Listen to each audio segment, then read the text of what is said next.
En mayo de 1927, cuando Sandino declaró que quería patria libre o morir y se alzó contra los yanquis, personificó la historia de dignidad y resistencia del pueblo nicaragüense.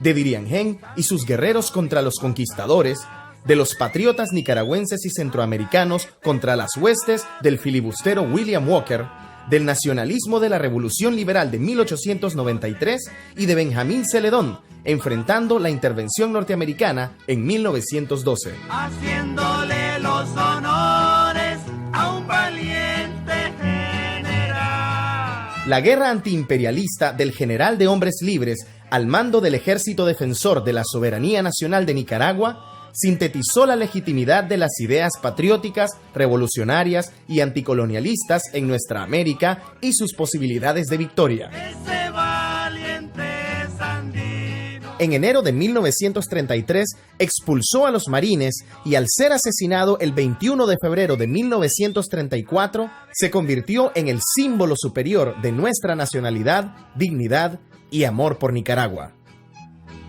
Y luchemos porque viva ese valiente Sandino.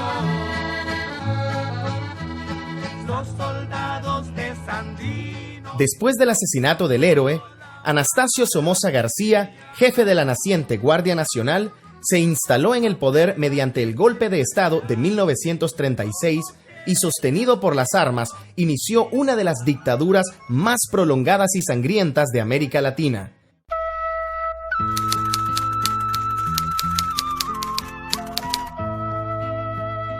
Fiel gendarme de los intereses norteamericanos en la región, simuló rectitudes democráticas, existencia de partidos políticos, aparente separación de poderes y procesos electorales, en contubernio con la oposición conservadora, favorecida con pactos y privilegios. En sus 43 años de existencia, el somocismo garantizó los intereses de terratenientes, ganaderos, importadores, industriales y banqueros. Con una estabilidad social impuesta, la oligarquía había asegurado sus negocios y ganancias. La familia Somoza y sus allegados, utilizando al Estado como patrimonio familiar y con la bendición de la cúpula clerical, se constituyó en grupo dominante en importantes esferas de la economía nacional. El somocismo impulsó el capitalismo agroexportador, logró periodos de crecimiento económico superiores al 6% anual, promovió políticas y acciones sociales con propósitos clientelares. Además de llenar plazas, tenía sus sindicatos blancos y controlaba organizaciones estudiantiles, campesinas y comunitarias. Todo en medio de una brutal explotación y opresión que mantenía en extrema pobreza a los sectores populares. Sin saber leer, sin poder hablar, descalzo y hambriento de libertad.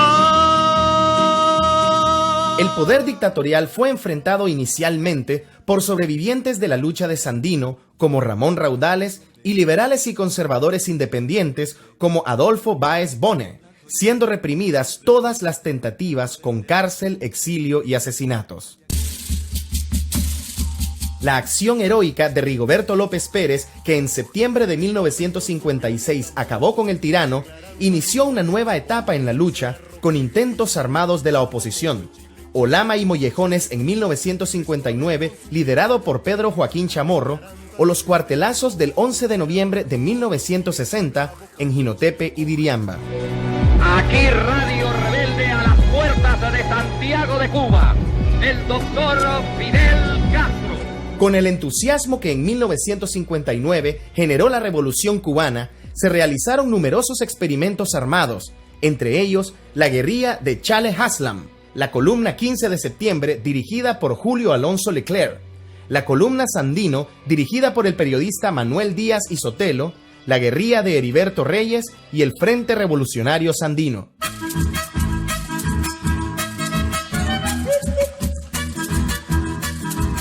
En la guerrilla de El Chaparral, que entraría desde Honduras para derrocar a Somoza, Carlos Fonseca fue herido de gravedad y durante su convalecencia en Cuba estudió a profundidad la gesta de Sandino.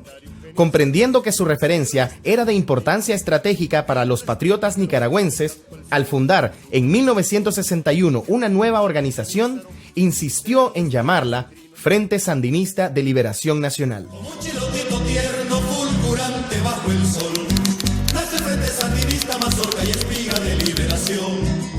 En este proceso participaron además Santos López, Silvio Mayorga, Francisco Buitrago, Rigoberto Cruz, conocido como Pablo Úbeda, Faustino Ruiz, Germán Pomares, Inocente y José Benito Escobar, Tomás Borge, Bayardo Altamirano, Víctor Tirado López, entre otros. La construcción del FSLN se sustentó en el ideario patriótico y el ejemplo de Sandino, las luchas antidictatoriales, anticoloniales y de liberación nacional que ocurrían en otros continentes, las ideas socialistas del marxismo y más tarde en el humanismo de cristianos revolucionarios inspirados en la teología de la liberación. Algunos de sus fundadores cultivaron el marxismo dotándose de un método para analizar la realidad nacional que les permitió identificar la naturaleza del régimen somocista e intereses de clase en las organizaciones políticas de entonces, asumir una posición antiimperialista y organizar una fuerza propia distinta de las paralelas históricas, que de manera genuina representara a los sectores populares, en especial a obreros y campesinos.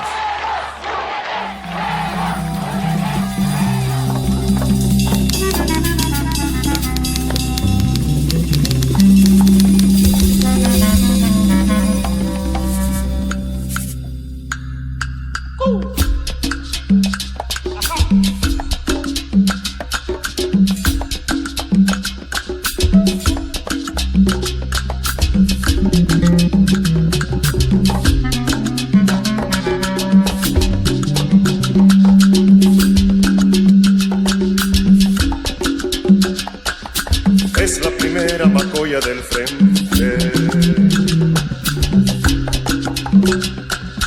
bajo la lluvia feliz. La guerrilla de Raití-Bocay en 1963 fue la primera acción armada del Frente Sandinista de Liberación Nacional, y su fracaso militar dejó muchas lecciones.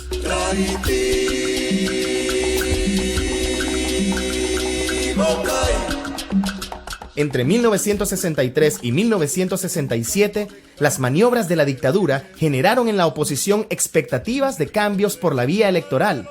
Pero el 22 de enero de 1967, Somoza reprimió una marcha opositora, siendo asesinados más de 300 nicaragüenses. Pleno sol de rebeldía, tras el telón del paisaje, sinfonía del coraje. Allí vi a Silvio Mayorga con granadas y poemas, derribando las estrellas. Carlos Fonseca insistió en el imperativo de la vía armada revolucionaria. Cosechando años de organización campesina, impulsó la guerrilla de Pancasán, otro revés militar, pero que selló en definitiva el surgimiento de una opción distinta a la oposición tradicional. Allí cayeron los dirigentes Silvio Mayorga y Pablo Úbeda, entre otros combatientes. Pancasán, con el primer fogonazo. Entre 1967 y 1970, la resistencia urbana operó con audacia, pero cayeron varios militantes y cuadros extraordinarios como Selim Schible, Casimiro Sotelo, Julio Buitrago, Leonel Rugama y Luisa Amanda Espinosa. También fueron apresados decenas de guerrilleros, entre ellos los dirigentes Daniel Ortega, Doris Tijerino y José Benito Escobar. Luego vino el intento guerrillero de Sinica en 1970, un nuevo revés respondido con brutal represión contra los campesinos. Voy a hablarles, compañeros, de las mujeres del Cuá, que bajaron de los cerros por orden del general, de la María Venancia y de la Amanda Aguilar. En 1969, Carlos Fonseca dirigió la elaboración del programa histórico, los estatutos del FSLN y otros textos. Ese año fue capturado en Costa Rica y liberado en octubre de 1970 por un comando internacionalista dirigido por Carlos Agüero.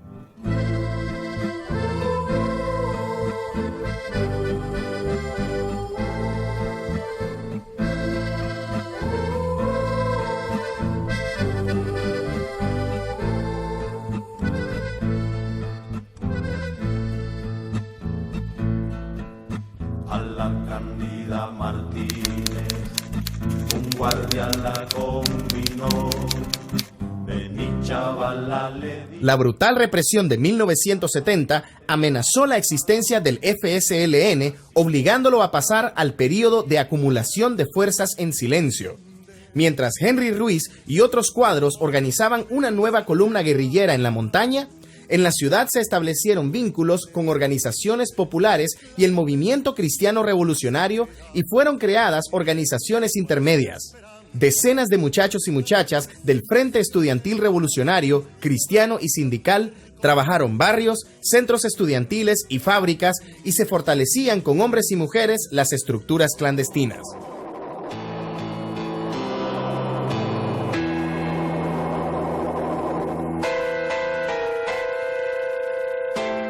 El terremoto de 1972 agudizó las contradicciones entre el somocismo y distintos sectores del pueblo.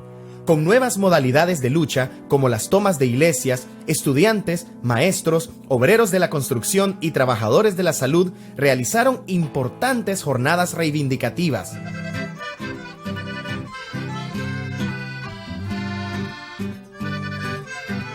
El canto testimonial de los Mejía Godoy, el grupo Pancasán y la poesía acompañaban la lucha sandinista. Esta flor de pino que entre brumas nació es la que Sandino con sus manos cortó.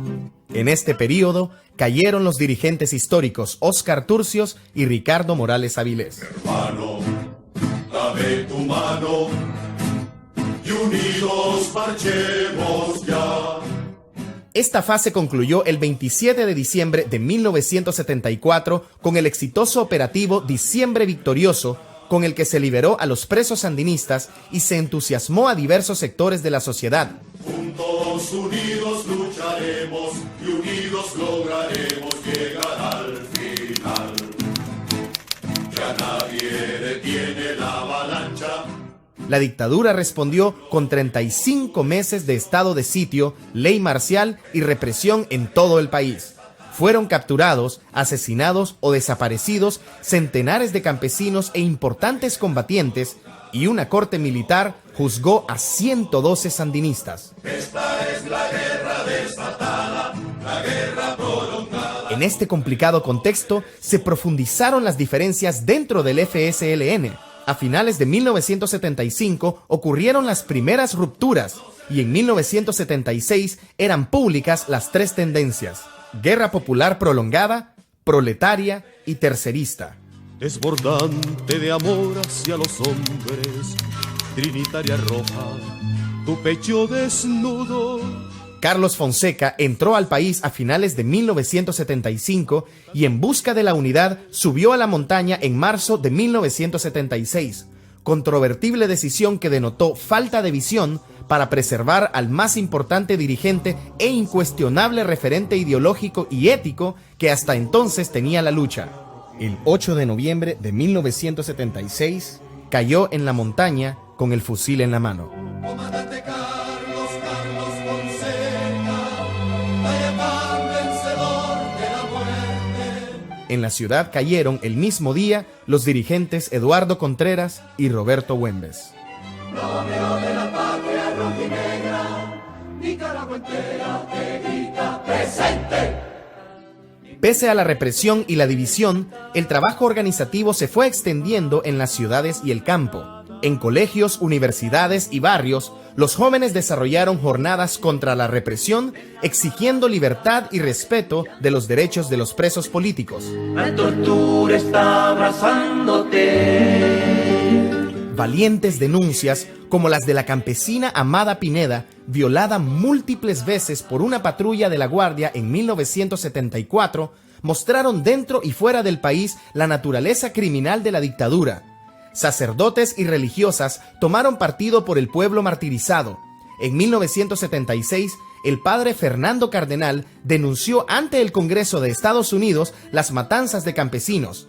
Las mujeres ampliaron su participación en la militancia y en 1977 organizaron la Asociación de Mujeres ante la Problemática Nacional para defender sus derechos atropellados y apoyar la lucha del pueblo.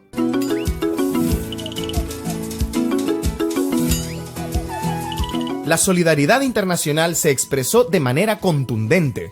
Se organizaron comités de solidaridad en Norteamérica, Cuba, México, Venezuela, Costa Rica, Panamá, España, Francia y Alemania. Intelectuales, obreros y estudiantes hicieron sentir el repudio de los pueblos del mundo contra el somocismo. Aquel pueblo está cansado de vivir siempre de esclavo. Ya Sandino le dio su lección. Y si no se va, aquí está mi brazo, empuñando el fusil para darle su cachimba. En 1977, la represión en la montaña alcanzó su máximo nivel. A inicios de este año, cayeron Claudia Chamorro y Carlos Agüero. En mayo, con la consigna Rodrigo no ha muerto, la tendencia GPP atacó patrullas de la Guardia Nacional en Estelí, Managua y León. Como un mojón que marca nuestra historia. En octubre, la tendencia tercerista ejecutó acciones ofensivas en Nueva Segovia, San Carlos y Masaya, lo que constituyó un salto de calidad en la estrategia de lucha. Esta ofensiva, a la par del lanzamiento del Grupo de los 12, amplió la imagen del Frente Sandinista de Liberación Nacional en el exterior, explicitó su política de alianzas y lo proyectó como alternativa multiclasista de poder. En ese mes cae Pedro Arauz Palacios, dirigente y principal organizador urbano durante todos esos años, junto a otros importantes cuadros.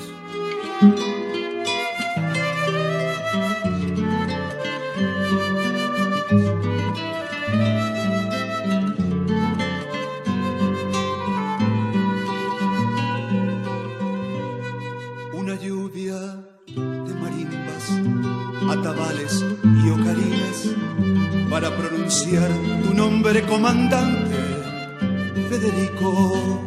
Tú enseñas triunfar, pero Joaquín Chamorro. El brutal asesinato del héroe Pedro Joaquín Chamorro en enero de 1978 impactó la conciencia política nacional e internacional. La masiva acción social y política en repudio al crimen creó un dinamismo sin precedentes. La burguesía opositora llamó a huelga nacional de brazos caídos y el Frente Sandinista de Liberación Nacional convocó a las organizaciones gremiales, sindicales y sociales a imprimirle carácter popular a la lucha. A partir de entonces, el país se mantuvo en permanente agitación y movilización. Vivirás Monimbó, llama pura del pueblo. Ataba al guerrillero. En febrero estalló la insurrección popular de Monimbó. El 26 cayeron Camilo Ortega y otros militantes y en marzo se desarrolló una monumental huelga de hambre de madres de presos políticos por el cese del aislamiento de Tomás y Marcio. Lucha respaldada por una huelga de estudiantes que paralizó todos los colegios del país. La toma de iglesias, marchas y manifestaciones se extendieron por todo Nicaragua. La represión se multiplicó, ensañándose en los jóvenes, y a la par creció la conciencia en la necesidad de la organización y la lucha armada revolucionaria.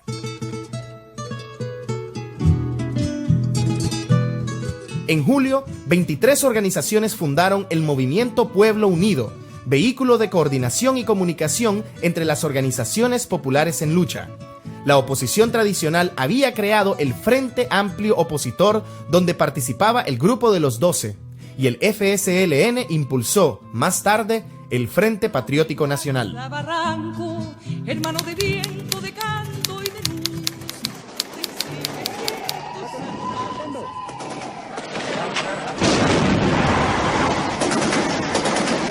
El 22 de agosto fue realizado el exitoso y espectacular asalto al Palacio Nacional que logró la libertad de todos los presos políticos.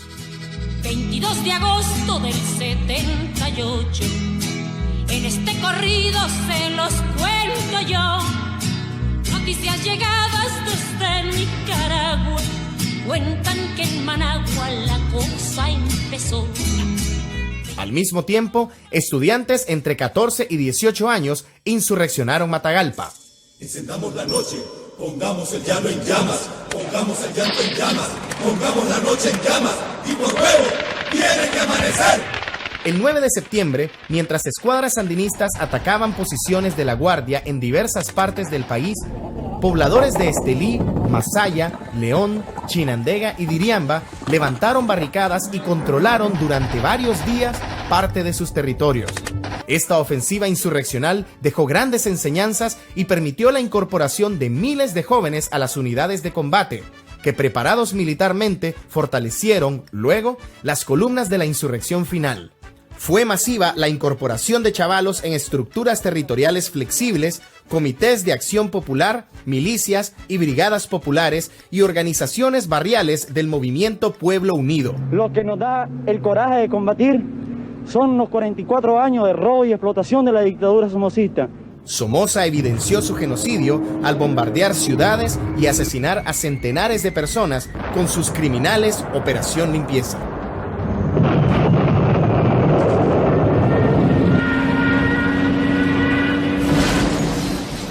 Les importa nada, son unos haces. Lo peor es la aviación, 8 días que nos voló, si ustedes registran, hasta el día en que él bombardeó nosotros éramos liberales y éramos con él. Pero al ver este crimen que ha hecho, no.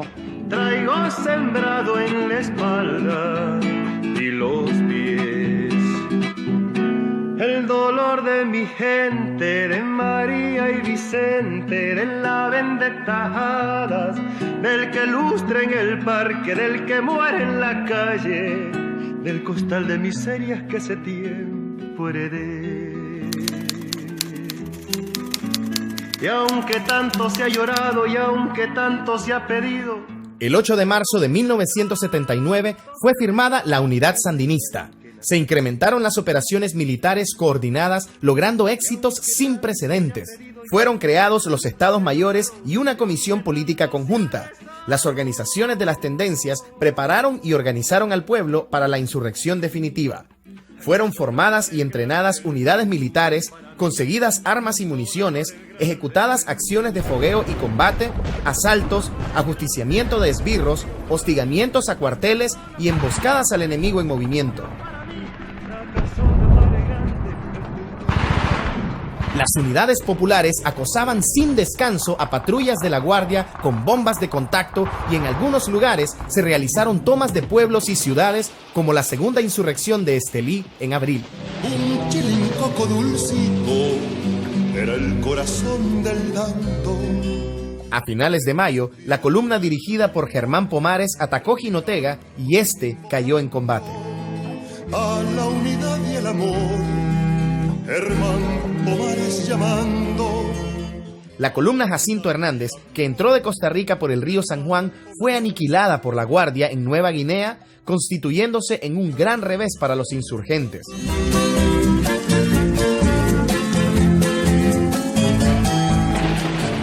En esas mismas fechas, la brigada Pablo Úbeda, integrada por curtidos guerrilleros de la montaña, se tomó los minerales de Rosita y Bonanza y fuerzas del Frente Sur entraron a la colina 155, resistiendo lo suficiente para que iniciara la huelga general y la insurrección final, que se desplegó de manera escalonada en las principales ciudades a partir del 4 de junio de 1979.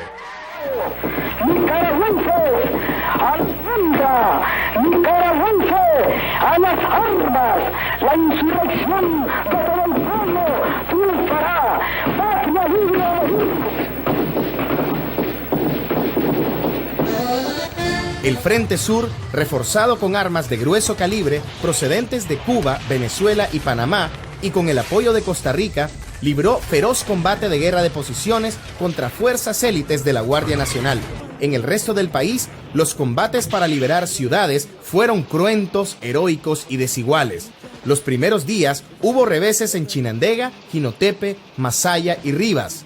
En Managua, decenas de milicianos cayeron en los repliegues de Bataola y El Vapor, y el 27 de junio, las fuerzas que resistieron 17 días en los barrios orientales realizaron el repliegue táctico a Masaya, con más de 5,000 pobladores.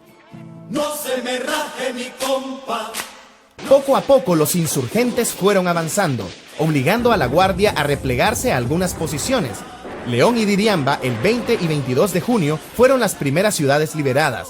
En Estelí, Matagalpa, Carazo, Masaya, Chinandega, Chontales y sus principales municipios, el control sandinista se extendió día a día, reconfigurando una correlación favorable a las fuerzas rebeldes. La milpa está reventando y es tiempo de cosechar. A medida que la victoria se hizo irreversible, varios gobiernos rompían relaciones con la dictadura. Las negociaciones en Costa Rica, lideradas por Humberto y Daniel Ortega, que habían permanecido en ese país, permitieron que el gobierno de Estados Unidos presionara la salida de Somoza a cambio de reconfigurar la Guardia Nacional y conformar una junta de gobierno plural. Estados Unidos buscaba una salida negociada que impidiera el derrumbe total del régimen y la victoria absoluta del sandinismo. La huida de Somoza el 17 de julio y el avance sandinista a la capital aceleró el derrumbe de la Guardia. El 19, todas las fuerzas entraron triunfantes a Managua, encontrando a su paso hombres y mujeres que eufóricos celebraban la victoria, el fin del régimen somocista y la apertura de las compuertas para la construcción de un modelo distinto de sociedad. La sangre de más de 50,000 nicaragüenses fue ofrendada para aniquilar un régimen familiar, corrupto, opresivo y criminal. Millones de personas atibordan la Plaza de la República, hoy llamada Plaza de la Revolución. Todo es júbilo, cantos, vivas al Frente Sandinista y las consignas de patria libre. Ay, Nicaragua, sos más dulcita que la mielita de Tamagas. Pero ahora que ya sos libre, Nicaragüita, yo te quiero mucho.